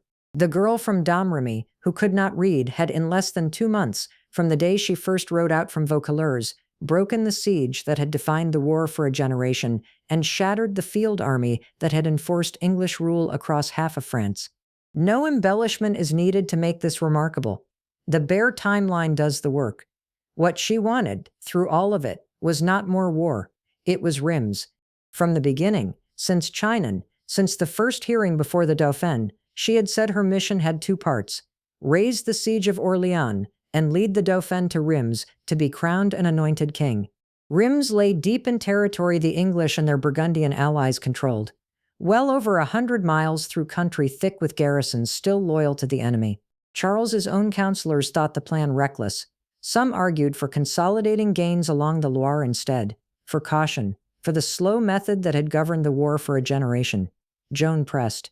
She told the king, by more than one account, that she had little time, that her voices had given her a year, perhaps a little more, to do what she had been sent to do, and that every week spent in council was a week taken from the work.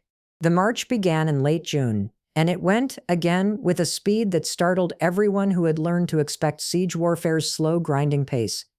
Town after town along the route, Auxerre, Troyes, Chalon, opened its gates to the royal army rather than resist. Troyes had briefly hesitated, its garrison and council divided, until a Franciscan preacher named Brother Richard, already known in the region for fiery sermons on the end times, threw his support to Joan's cause and helped turn the town's will. The gates opened without a battle, and the army that had captured English fortresses at the point of the sword now marched through French towns to cheering crowds who had waited years to see their own king pass in triumph rather than English colors. This was not incidental to her mission. It was, in its way, the deeper proof of it, that a war fought so recently with fire and the crossbow bolt could turn, in the space of weeks, into a procession welcomed with open gates and church bells. Because the thing advancing toward Rheims was no longer merely an army. It was the restoration of something the whole kingdom recognized as rightfully its own.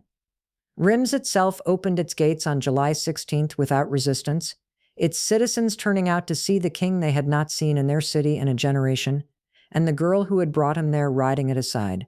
The coronation took place the next morning, July 17th, 1429, in the Cathedral of Notre-Dame de Reims, the same church where French kings had been crowned and anointed since Clovis, using the sacred oil tradition held to have been brought from heaven itself by a dove at the baptism of that first Christian king of the Franks. Charles knelt at the high altar. The Archbishop of Reims anointed him with the Holy Chrism and placed the crown of France on his head. And the ancient formula was spoken that made him, in the eyes of God and the Church and his people, no longer merely the Dauphin, but Charles VII, King of France. Joan stood near him through the whole rite, her banner in her hand, the banner she had carried through Orleans, through the wound at the Tourelles, through Jargeau and the road to this cathedral. And when someone asked her afterward, gently, why she kept the standard so close, through a ceremony that was, after all, the king's alone, she gave an answer that has been kept and loved for 600 years. It had borne the burden, she said, and it had earned the honor of being there, not herself, the banner, the instrument, not the hand that carried it, which was, in the end, exactly how she had always understood her own place in the whole of it. Her father, Jacques d'Arc, was present in Reims that day, brought there and lodged at royal expense, an old farmer from a village most of the great lords present had never heard of, watching his daughter stand at the coronation of the King of France. The village of Domrémy itself was granted freedom from taxation by the crown not long after, in gratitude for what the daughter of that soil had done, a privilege the village kept remarkably for centuries afterward, so that for generation upon generation the tax rolls of France carried a small, permanent exception carved out for one village on the frontier, because of 9 days at Orleans and the swift, unrepeatable months that followed. When the crowd in the cathedral cried out at the moment of the crowning, the old shout, "Noel, Noel," the cry that greeted a king's coronation the way it greeted the birth of Christ. Witnesses said Joan wept where she stood, openly, the way she had wept over the arrow wound and wept over the English mockery, tears that came from the same place both times. Not weakness, but a heart that felt everything it was given to feel, all the way through. She had told them at Chinon that she was sent to raise the siege and crown the king. She had done both inside 4 months. No campaign in the long, exhausted history of that war moved so far, so fast, on so little, but conviction, and the plain, unimprovable fact of what actually happened. The chronicles do not need to be embroidered to make the point. They only need to be read in order. The letter to the English, the wound at the Tourelles, the 9 days, the week that broke an army at Patay, the gates opening one after another all the way to Reims, and a farmer's daughter standing with her banner, while a king was anointed with oil, that heaven itself was said to have sent down for exactly this purpose, in exactly this cathedral, for the first Christian king of France. She had, by her own account, perhaps a year to do it. She had used less than half of it. What remained of that year would ask more of her than any siege had, and would prove, in ways no earthly victory could, precisely who she had always said she was. The drawbridge went up before she reached it. It was the 23rd of May, 1430, and the light over Compiègne was failing toward evening, the way it does in that country in late spring, gold going gray at the edges. La Pucelle had ridden out that afternoon with perhaps 400 or 500 men to strike at the Burgundian forces gathered outside the walls, a sortie meant to catch the besiegers off guard before they could tighten their grip on the town. It worked, for a while. Then it did not. Burgundian reinforcements came up faster than anyone inside Compiègne had reckoned, and the little force that had ridden out so confidently found itself driven back toward the river, toward the single gate that was its only way home. Guillaume de Flamey commanded that gate. He had orders, and a garrison, and a town of thousands behind him, and when he saw the enemy closing on the retreating column, he made the decision a captain makes in that moment. He raised the bridge and shut the gate, to save Compiègne, whatever became of the men still outside it. Whether he could have held it open a few minutes longer, history has argued about ever since. What is certain is this: Jeanne d'Arc, who had ridden into every gate in France as though the gates themselves knew her name, was left outside one, in the falling dark, with the enemy closing around her on every side. She did not run. Men who were there, men who gave testimony afterward, at the trial that would one day undo the great wrong done to her, remembered that she turned her horse back into the fight rather than away from it, that she fought at the rear of her own retreating men to buy them time, the last one still resisting when the rest had already broken for the gate that would not open. An archer in Burgundian service, in the company of the bastard of Wandon under the banner of John of Luxembourg, caught hold of her surcoat of cloth of gold and pulled her from her horse to the ground. She surrendered, as a soldier surrenders, not to shame, but to the plain arithmetic of a fight that is over. And with that, in the space of a few minutes on a riverbank at the edge of a town she had ridden to save, the war that God had given her to win passed out of her hands forever. I want you to sit with that scene a moment before we go further, because so much of what people think they know about Joan of Arc skips from the coronation at Reims straight to the fire at Rouen, as though nothing separated the two but a single unlucky afternoon. It was not one afternoon. It was nearly a year in which the girl who had broken the siege of Orleans in 9 days and put a crown on the head of France within 9 weeks discovered, for the first time since the day she left Domrémy, that the doors God had opened before her would not open again. That year is the hinge of the whole story. It is worth understanding what happened in it, because what happened is not that Jehan's voices failed her. It is that the men around her, men she had crowned, men she had served, began one by one to fail themselves. Charles VII was crowned at Reims on the 17th of July, 1429, with La Pucelle standing beside the altar, her banner in her hand, exactly where she had told the court at Chinon a lifetime before that it belonged, in the place of honor, having borne the danger. It was the summit of everything she had been sent to do. And it was, though no one could have known it that day, very nearly the end of the king's appetite for winning. Within weeks, Jehan was pressing for the obvious next step, Paris. The capital was the seat of the English regime in France, held for the boy King Henry VI and his uncle the Duke of Bedford, and everyone on both sides of the war understood that Paris, not Reims, was the true prize. Jehan wanted to march on it while the momentum of the coronation still carried the army forward, while the enemy was still reeling from Orleans and the Loire campaign and the humiliation of watching the Dauphin crowned under their noses. She was right about the moment. She was almost always right about the moment. It was one of the quieter gifts of her voices, a soldier's instinct for when the door stood open and when it was closing. But Charles VII hesitated, and the men around him hesitated with him, chief among them Georges de la Tremoille, the royal favorite whose influence over the new king only grew as Jehan's victories piled up around them both. La Tremoille had never loved the Maid. A court favorite does not love anyone whose glory outshines his own counsel, and Jehan's glory by midsummer of 1429 outshone every voice at Charles's side. He and others urged negotiation with Burgundy, instead of a march on Paris, a truce, a settlement, a diplomatic path that promised peace without further risk to a king who had never much wanted to risk himself in the first place. Charles agreed to it. The army that could have taken Paris in August spent weeks instead in stalled negotiation, and the assault on the city, when it finally came on the 8th of September, came too late and too thin, without the full weight of royal support behind it. Jehan was wounded that day at the Porte Saint-Honoré, a crossbow bolt through the thigh, and she stayed on the field past dark trying to rally a final push before her own men, not the enemy, carried her off against her will. She wanted to try again the next morning. Charles ordered the retreat instead. It was the first time since Vaucouleurs that Jehan d'Arc was told no by someone with the power to make the no stick, and it would not be the last. I do not think Jehan ever stopped believing the war could still be won cleanly and quickly, the way Orléans had been won, if only the king would move as fast as his voices moved.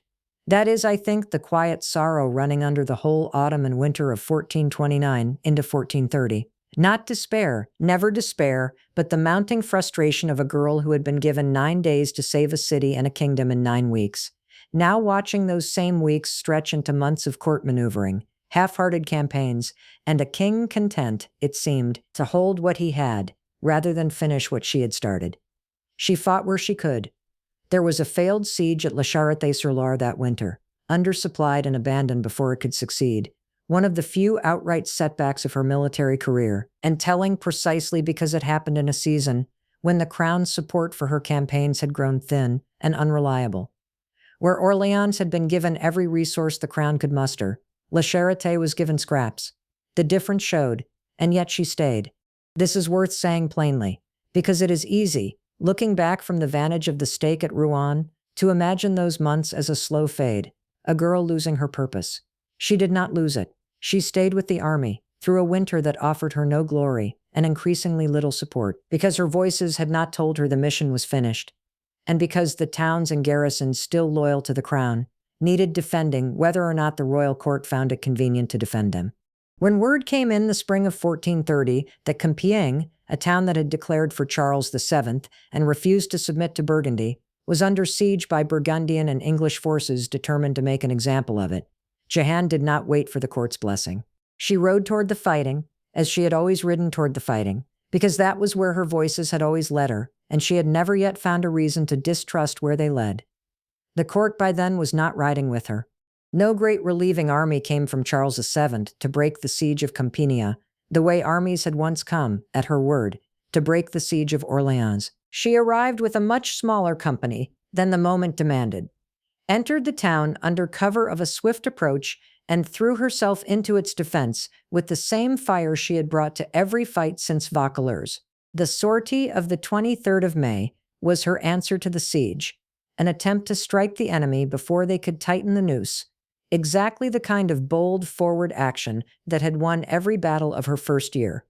It very nearly worked, and when it did not, there was no great army behind her to absorb the loss, no king riding hard to ransom his own consecrated servant the moment word reached him that she had fallen into enemy hands. That silence, the king's silence, is the part of this story that is hardest to sit with, and I will not soften it, because Jehanne herself never asked anyone to soften it. Charles VII, whom she had placed on the throne of France with her own hands, whom she had called gentle Dauphin and served without a shadow of hesitation from the moment they met at Chinon, made no serious effort to ransom her. Ransom was the ordinary custom of that war. Captured knights and commanders were bought back constantly, ransomed in turn. A whole economy of war built on the assumption that a prisoner of value would eventually be redeemed. Jehanne was worth more than gold to the men who held her, and worth, I have to believe, at least as much to the man who owed her his crown. No ransom came. Not from the treasury she had helped fill by breaking sieges, not from the court she had knelt before at Chinon. The silence from Charles VII in the months of her captivity is one of the plainest facts of this whole history, and it is not my place, nor was it ever hers, to pretend it away. John of Luxembourg, the Burgundian lord to whose men she had surrendered at Compiègne, held her first, moved from Beaulieu-le-Fontaine to a stronger fortress at Beauvoir, in the custody of his household. And here I want to tell you something the court records and the later trial testimony preserve, because it is one of the most human moments in the whole of her life, and it deserves to be told with the tenderness it asks for. At Beauvoir, John of Luxembourg's aunt, the Demoiselle Jeanne de Luxembourg, and his wife, both women of evident conscience, took to Jehanne's side. They pleaded with him not to hand her over to the English, offered what protection a household of women could offer a young prisoner they had come to admire, and by every account treated her with a gentleness that the record of that whole grim year otherwise almost entirely withholds. But the pressure on John of Luxembourg, from the English regent, the Duke of Bedford, and from the University of Paris, that body of churchmen and scholars who had thrown in with the English cause and wanted Jehanne tried as a heretic rather than held as an ordinary prisoner of war, mounted through the summer of 1430. It was at Beauvoir, in the midst of that mounting pressure, that Jehanne learned of the danger closing in around her, that she would be sold to the English, taken from a fortress where Burgundian women had shown her kindness into the hands of men who wanted her dead. And in that fear, a very human fear, the fear of a girl not yet 19, who had already given the whole of her strength to a war, and a king who had not returned the favor, she climbed to the top of the tower at Beauvoir and leapt. Her voices had told her not to do it. She said so herself, plainly, at her trial. When the question was put to her that Saint Catherine had told her not to leap, that God would help her and the people of Compiègne besieged there, and that she had done it anyway, out of the terror of falling into English hands, and out of pity, she said, for the good people of Compiègne who were suffering the siege without her. She fell and lay stunned and injured on the ground below, unable to eat for days afterward, and by every human measure of that fall she should not have survived it. She did survive it. And when her voices came to her again in the days that followed, they did not scold her for her disobedience so much as comfort her, telling her, as she later testified, to confess and ask God's pardon for the leap, and assuring her that the people of Compiègne would have the help they needed, and that she herself would recover. I linger on this moment because I think it is one of the most important in her whole life, more important in some ways than any battle, and it is too often left out of the story entirely. Joan d'Arc was not a girl untouched by fear. She was a girl who felt fear the way any of us feel it, sharply, physically, in the middle of the night in a strange tower with enemies closing in, and who, in that one recorded instance, acted against the counsel of her own saints out of that fear, and then bore the consequences of it with the same honesty she brought to everything else. She did not hide the leap from her judges later, though she could have. She did not pretend her voices had told her to do it. She told the truth about her own weakness in the same plain voice she used to tell the truth about her own calling. Because for Joan, there was never a difference between the two kinds of honesty. That, I think, is a mercy worth remembering for anyone who has ever been afraid in the dark and done something they regretted before the light came back.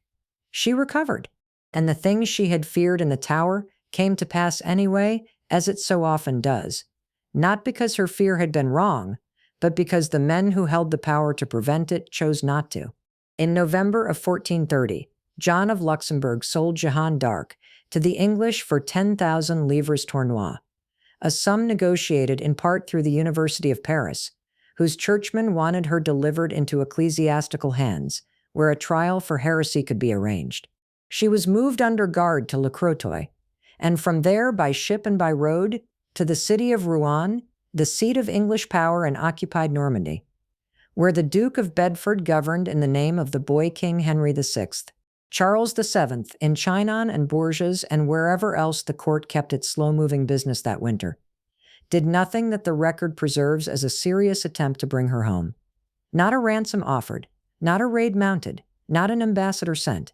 The girl who had placed the crown on his head at Rheims, who had bled for him at the walls of Paris, who had asked nothing for herself in all the months of her service, but the honor of doing what her voices told her to do. That girl crossed into Rouen in chains, and the silence behind her, from the throne she had built, was total. It is the darkest turn in the whole of this history, and I will not pretend otherwise to make the story easier to bear. But I will say this, because it is true, and because Joan herself believed it more completely in that darkness than she had ever needed to believe it in the light of Orleans.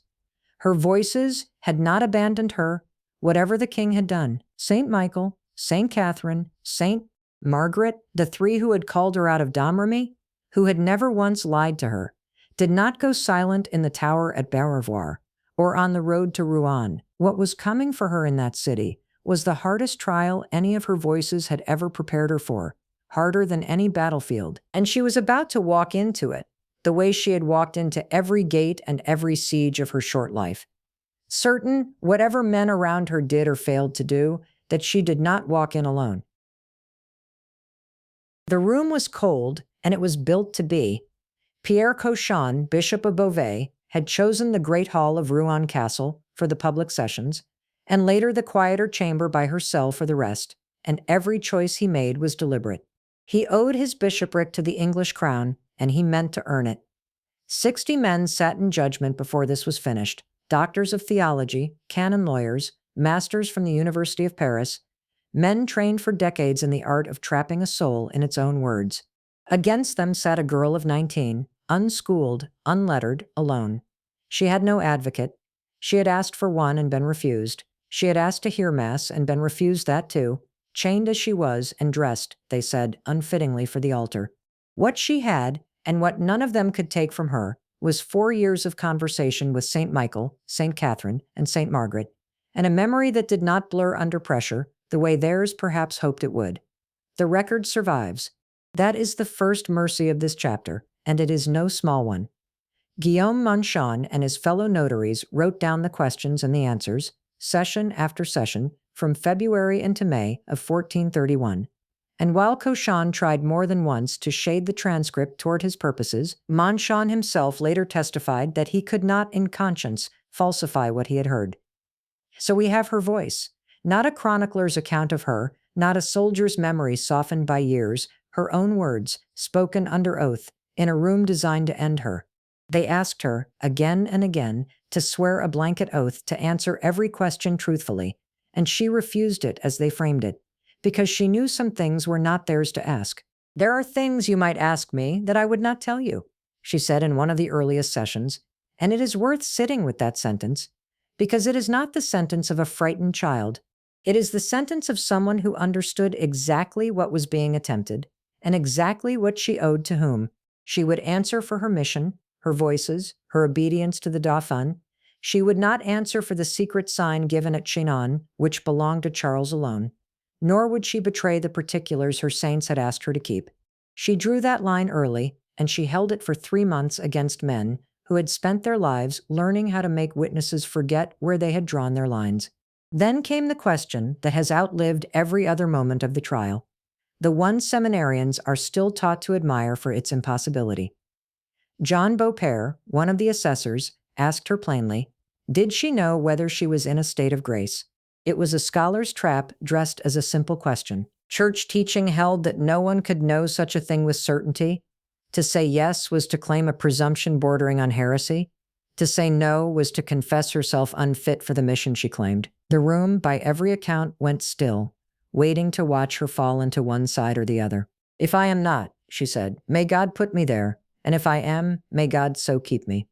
There is no trap in that answer. There is no seam a theologian can pry open.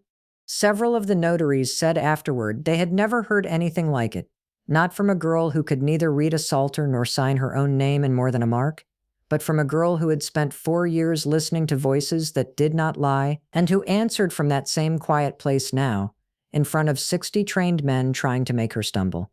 She did not stumble, not there, and not in dozens of exchanges like it, where she was asked to describe St. Michael's appearance, the sound of the voices, the year and hour they came, and answered with the same unhurried plainness she might have used describing the well at Domrémy or the sheep her father kept.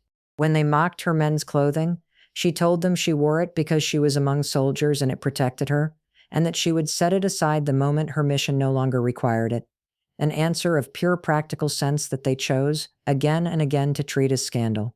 It is important to understand what the charge against her actually was, because it was never really about doctrine. Cauchon and his masters needed a heresy conviction because only the church could hand her to the stake with legal cover. The English crown wanted her dead because as long as she lived, France's coronation at Rheims stood as a fact no one could unmake, and the girl who had accomplished it stood as a living rebuke to every claim of English right to the throne. So the 70 articles drawn up against her reached for anything that might hold: her voices, her clothing, her refusal to submit her revelations to the judgment of the church militant on earth rather than to God directly, her wearing of a ring blessed by her parents, her leap from the tower at Beaurevoir. In an act of despair, the record shows she herself regretted and confessed as a fault, though not the fault they wished to make of it. Cauchon needed heresy. What he had, session after session, was a shepherd girl answering with more theological precision than half his assessors. Because she was not reasoning her way through Scripture, she was simply telling the truth as she had lived it. And truth, it turns out, does not need training to hold its shape. They broke her once.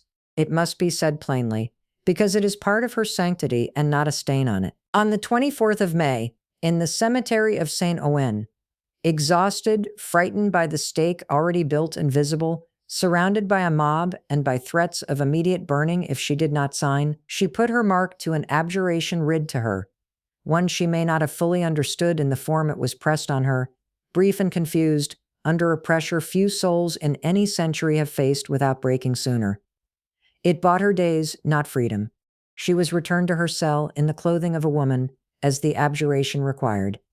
And there, within days, alone with her saints, and no longer with a mob screaming for her death outside a window, she took the men's clothing back, whether it was forced upon her by guards who removed the other, as some testimony suggests, or whether she chose it again herself, matters less than what she said when Cauchon's men came to ask her why. Her voices, she told them, had reproached her greatly for the weakness of that abjuration. She had betrayed herself out of fear of the fire, and God's messengers had told her plainly that to save her life by such a betrayal was to lose the thing her life was for. Better to answer God and die, she said in substance, than to live having answered men falsely. That relapse, that word the court used for what was, in truth, a rising back up, sealed her sentence. There was no further debate needed. A relapsed heretic could be handed to the secular arm without further proceeding, and Cauchon moved quickly, because he understood as well as anyone that every day she lived was a day her answers might be heard by someone who was not paid to misread them. On the morning of the 30th of May, 1431, in the Vieux Marché of Rouen, they brought her out to the stake. Jean Massieu, the usher of the court, who had come to her often in her cell, and who by his own later testimony had come to love her as one loves someone plainly favored by God, walked beside her that morning, and could not, decades later, speak of it without his own account faltering with grief. She asked for a cross. An English soldier, moved by something he could not explain to his own commanders, broke a stick and bound it into a rough cross and gave it to her, and she kept it against her breast. She asked Brother Isambart de la Pierre to hold a crucifix before her eyes and to keep it raised the whole time, so it would be the last thing she saw, and he stood on a ladder to do it, holding it high through the smoke until he could not any longer. She called on Jesus. She called the name so many times and so clearly that soldiers standing in that square, English soldiers, men who had feared her on the battlefield and wanted her dead, reportedly wept where they stood, and one was heard to say that they had burned a saint. That is not a legend added by later devotion. It comes from witnesses who stood in that square and were questioned about it, under oath 25 years later. She was 19 years old. For a quarter of a century, that verdict stood as the official word of the Church on the Maid of France. And here is where this chapter must ask you to hold two truths at once, because both are part of her story, and neither cancels the other. The condemnation trial of 1431 was corrupt, coerced, and stacked from its first session, a proceeding run by men answering to a foreign crown rather than to the truth of Christ, and it was, for 25 years, the only record most of Christendom possessed. Charles VII, the king she had crowned, sat on his throne through all of it and did not move to clear her name for over 2 decades. It is one of the harder things to forgive in his character, and the Church has never pretended otherwise. But by 1450, with Rouen itself finally back in French hands, he began at last to ask the questions that should have been asked from the beginning. He commissioned an inquiry. It found what anyone reading the transcript honestly would find: a trial riddled with irregularities, denied counsel, coerced testimony, a court with no legitimate jurisdiction over an accused already once absolved by the Church at Pouilly, years before any of this began. The full retrial, what history has come to call the rehabilitation trial, opened formally in November of 1455, under the authority of Pope Calixtus III himself, who appointed the Grand Inquisitor of France, Jean Bréhat, to see it through properly this time, with real jurists, real witnesses, real church authority rather than a bishop bought by an occupying army. And here the record becomes, for anyone who loves the Maid, one of the sweetest passages in the whole of her story. Because for the first time the people who had actually known her were finally asked to speak. Her mother came. Isabelle Romée, widowed by then and elderly, traveled to Paris and stood before the court in a black gown and, weeping, asked the judges to restore her daughter's name, a mother pleading before the Church for her murdered child. A quarter century late, but not one day too late for heaven to hear it. John de Laune, her squire and companion through the whole campaign, testified to her purity, her courage, her constant devotion at Mass. John and Pierre, her own brothers, testified. Dunois, the bastard of Orléans, who had ridden beside her into the relief of that city, spoke of her military judgment with the plain respect of one commander for another, saying he had seen nothing in her but sense, courage, and the clear mark of something beyond ordinary counsel. Brother Isambart and Brother Martin Ladvenu, who had stood with her in her final hours, gave their accounts of her death, her cries to Jesus, the soldier's tears, the executioner's own confession afterward that he feared he was damned for what he had done to a saint. Jean Massieu spoke. Guillaume Manchon, the very notary who had recorded her condemnation, came forward and told the new court, in effect, that he had never believed what he was made to write, and that he had kept private notes of his own doubts the whole time he served Kanash court, because his conscience would not let the official record stand unquestioned even then.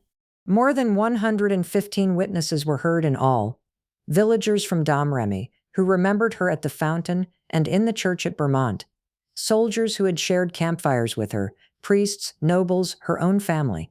The court examined the original trial documents, line by line, and found what any honest reader finds: a proceeding without valid jurisdiction, conducted with manifest fraud, calumny, and procedural violence against a woman who had, by every credible account brought before them, lived and died in faith, in obedience, and in innocence. On the 7th of July, 1456, in the cathedral at Rouen, the very city that had burned her 25 years before, the court delivered its verdict. The condemnation of 1431 was declared null, void, without value or effect.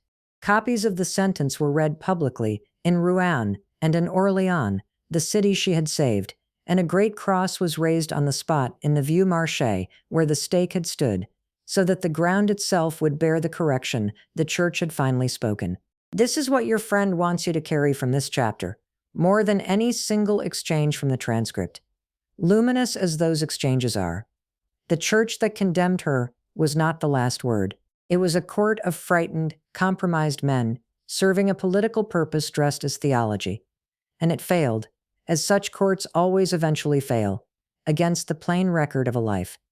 The church that vindicated her, slower, quieter, but unhurried and thorough in the way heaven is unhurried, heard her mother weep, heard her soldiers testify, heard the very notary who had once recorded her death now recording her innocence, and said plainly what any reader of the trial transcript who is not afraid of the truth eventually comes to say.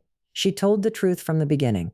Every session in that cold room at Rouen, every impossible answer that should have broken her and did not, every refusal to swear away what was not hers to give, none of it was pride, and none of it was the eloquence of an educated mind. It was La Pucelle answering as she always had, out of the same quiet certainty that had first spoken to her under the tree at Domrémy. I am sent. I am not what you say I am, and no court, not even one built by 60 men and an occupying crown, could make her say otherwise. You have been standing, for 8 chapters now, at the edge of a fire that would not go out.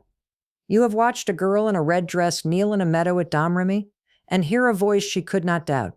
You have watched her ride out of Vauquelins in borrowed men's clothes, past captains who mocked her and then knelt to her. You have watched Orléans break its siege in 9 days, and a dauphin become a king at Rheims with oil on his forehead and Jehan standing beside him, holding the banner she loved, she said, 40 times more than her sword. You have watched the court at Compiègne, and the silence that followed it, a silence that was not God's absence but God's terrible patience. And you have sat, as much as any reader can bear to sit, in that cold room at Rouen, while men with degrees in Latin tried to trap a girl who could not read into confessing that the voices she heard were not what she said they were. She did not break. She said what was true, and she kept saying it, all the way to the fire, and the fire did not have the last word. The church itself, 25 years later, said so, out loud, in Latin, with witnesses. That is the shape of what you have been given here. It is real. Nothing in these pages was invented to move you. Every word La Pucelle speaks in this book she spoke. Every name she knew. Every date belongs to the record, either the trial minutes taken down in French and Latin at Rouen, or the sworn testimony of the men and women who stood up decades later at the rehabilitation and told, under oath, what they remembered of her. This has been a true account, but it has also been a short one. 9 chapters, a portrait sketched in charcoal, where the full life wants to be painted in oil, with every layer of color the record actually holds. Because here is what I want you to know, now that you have come this far. Everything in this book is a doorway, and every doorway in it opens onto a room 3 times its size. The full life of Joan d'Arc, her hidden years, her war, her trial, her vindication, her strange and living presence in the church even now, is told at length in 3 companion volumes, and I would be doing you no favor if I let you close this book thinking you had already met her. You have met her the way you meet someone at a train station, in the hour before a long road. You have shaken her hand. You have seen enough of her face to know you want to know more. The 3 volumes are the road itself. Let me tell you what waits in each. The first is called The Voice in the Garden, and it belongs entirely to the years before anyone but her own family and a handful of neighbors in Domrémy had ever heard her name. This book does not rush, the way I have had to rush here, past her childhood into her mission. It lingers there on purpose, because those hidden years are not a preface to the real story. They are the real story, the part where God does the quiet work that makes everything after possible. You will meet her father Jacques and her mother Isabelle Romay, whose own name carries the memory of a pilgrimage to Rome. You will meet her godmothers, her brothers Jean and Pierre, who would later ride beside her, and the parish priest whose bell she loved so much she once promised him wool for ringing it a little longer at dusk so she could hear it while she prayed. You will walk with her to the ladies' tree at the edge of the village, where the girls of Domrémy hung garlands in the old custom, and where, though she herself was careful under interrogation to say she could not remember ever seeing fairies there, whatever the village gossip claimed, something in that shaded, sacred ground seems to have prepared the soil of her soul for what came next. And then, in that same volume, the voices come, not as a single thunderclap, but as a threshold crossed and recrossed over 4 long years, between the ages of 13 and 17, in her father's garden at midday, with the church bell ringing and a light breaking beside her that she said was brighter than the sun. The voice in the garden takes the time this book could not, to sit with her as she names them, one by one, across the record, the Archangel Michael first, radiant and unmistakable, telling her she must be good and go to church often. Then the 2 women, Catherine and Margaret, whose faces she said she recognized and loved, virgin martyrs both, who came to her again and again until the visits were, in her own words at the trial, the greatest comfort she had in all the world. That volume does not rush her decision to leave home either. It shows you the real cost of it. A father who dreamed, before she ever spoke a word of her calling, that his daughter would run off with soldiers, and who told her brothers he would rather see her drowned. A mother who did not understand and grieved anyway. A village she loved and would never live in again. The Voice in the Garden is for anyone who has ever felt a call they could not yet explain to the people who loved them best, and who needed to know that the waiting itself, the 4 hidden years, the small daily obedience of an unknown girl in an unknown village was never wasted time. It was the whole foundation being laid, brick by brick, in the dark, where only God was watching. The second volume is Go Forward Bravely, and it is the great central movement of her life, the part this book could only give you an outline. Here is where the record grows crowded with names you will come to love the way you love the names of old friends.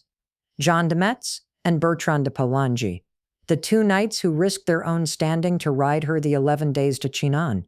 Jean, Duke of Alençon, whom she called her fair duke, and who never stopped defending her memory even decades after her death. Gilles de Haas, before the darkness that would later claim him, riding as one of her marshals in the days when he was still, by every account, brave and loyal at her side. La Hire, the foul-mouthed captain who loved her enough to try for her sake to clean up his language, and settled for a shorter and gentler oath when the old one proved too hard to break. Go Forward Bravely gives you Chinon in full, the crowded hall, the Dauphin hiding among his own courtiers to test her, and Jehan walking straight past the decoys to kneel before the real Charles, because her voices had shown her his face before she ever set eyes on him. It gives you the private sign she gave him, whatever it was, that settled his doubt for good, and that neither of them ever fully disclosed to the world. It gives you Poitiers, where the theologians examined her for weeks and could find no fault, and the wagon train she brought behind her into besieged Orléans loaded with food the starving city needed as badly as it needed her sword. It gives you the wound at the siege, an arrow through her shoulder that she predicted the day before it happened, and that she pulled free with her own hands so she could return, weeping and praying, to the battle. It gives you the whole 9-day miracle of Orléans, tower by tower, and then the campaign after it, town after town along the Loire surrendering, almost at the sound of her name, until Rheims itself opened its gates, and the crown that had waited 7 years for a coronation finally came down on the right head. But Go Forward Bravely does not stop at the coronation, because her life did not stop there, and I would not want you to think, as this short book might almost let you think, that Rheims was the end of the story rather than its hinge. That volume follows her through the harder year that came after. The failed assault at Paris, where she was wounded again, and the court's nerve began to fail even as hers did not.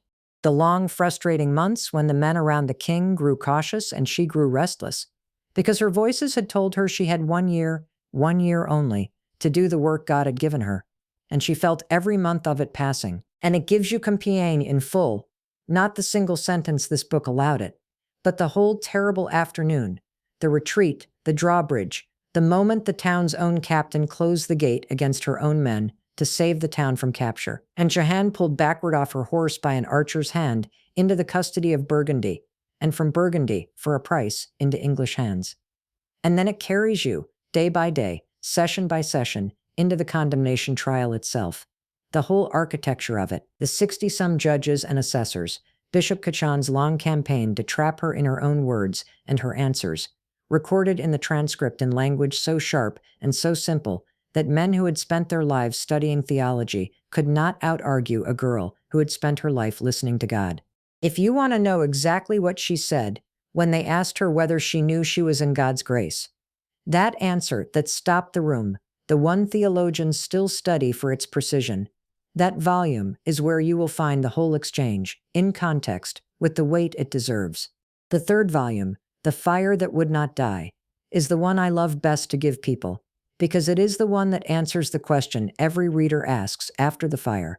Was that really the end? It is not a question of history alone. It is a question of faith, and the answer the church gave in 1456 is the spine of that whole book. The Fire That Would Not Die takes you into the rehabilitation trial in full. The mother, who was by then an old woman, Isabelle Romée, kneeling before the Pope's own representatives at Notre Dame in Paris to beg that her daughter's name be cleared. The more than 100 witnesses who came forward across France, soldiers and priests and childhood neighbors from Domrémy, to testify under oath to what they had seen and known of her holiness, her honesty, her fear of nothing but sin, her tears when her men used foul language in her presence, her absolute confidence in her voices to the very last day. It gives you the formal verdict, read aloud, that struck down the condemnation entirely and named it what it was, an unjust process, driven by hatred and by politics, wearing the robes of the church. It gives you the long centuries after, how her memory survived in French devotion even when her official cause slept, how it was Pope Pius X who beatified her in 1909, and Pope Benedict XV who canonized her, a virgin of the Church, in 1920, in the very years France was bleeding in the trenches and needed, more than ever, to remember that God had once sent an army no one expected to a nation no one thought could be saved. And it carries her forward into the life of the Church today, her feast on the 30th of May, her patronage claimed by soldiers and by France itself, by young women discerning callings that seem too large for them, by anyone who has ever been told, by people who should have known better, that what God was clearly asking of them was impossible. That volume closes not at Rouen, but here, now, wherever you are reading this, because Johanne's fire, as the title says, did not die. It changed shape. It became a saint's flame instead of an executioner's, and it is still burning in every parish that keeps her feast, every soldier who asks her intercession before danger, every girl who has ever knelt somewhere ordinary, a garden, a schoolroom, a kitchen, and heard something in the silence that she could not yet explain to the people who loved her. I will not tell you which volume to begin with, because I have watched readers start in all three places and arrive, by different roads, at the same love. Some want to begin where she began, in the quiet of Domrémy, and watch the call take shape slowly before the world ever hears of her. That is the voice in the garden. Some cannot wait. They want the armor and the banner and the siege towers falling, the whole sweep of the war and the courage of the trial room, that is, go forward bravely. And some, especially those who have just finished a book like this one and are aching from the fire at Rouen, want to be reminded immediately that the story does not end in ash, that is, the fire that would not die. And I have known readers to turn to it first for exactly that reason, to be comforted before they are willing to go back and walk through the harder chapters in order. However you come to her, come. She has never turned away anyone who came honestly, not the skeptical theologians at Poitiers who tested her for weeks, not the rough soldiers at Orléans who did not believe a peasant girl could lead them. Not the frightened judges at Rouen who half suspected, even as they condemned her, that they were burning something holy. She did not turn them away, and she will not turn you away either. So this is not a farewell, it is ascending. Go on from here into the fuller life, into the garden at Domrémy, where a bell is ringing and a light is breaking beside a kneeling girl.